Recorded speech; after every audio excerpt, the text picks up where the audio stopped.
वो पाड़ा के बेच के तारा का लहंगा सियौनी। वो पाड़ा का खाना नहीं होता है तो पाड़ा बेचे के पड़ल।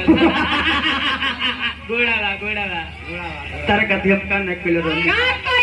ई बताओ कौन हमरा अंदर कमी रहे जे हमरा के छोड़ के होकरा के लगा जाते रू। अरे मेन हथियारे तरह लगने के तो तारा पर रह के क्या करेगा। लड़का कहते कि यारो किसी कातिल से प्यार ना मानो, अपने गले के लिए तलवार ना मानो। यह लड़कियां जमीन से फलक कर प्यार करती है, कर उंगलियां शहीदों में नाम करती है, भूल जाने की बात करती है, रंग जबाने की बात करती है। मैं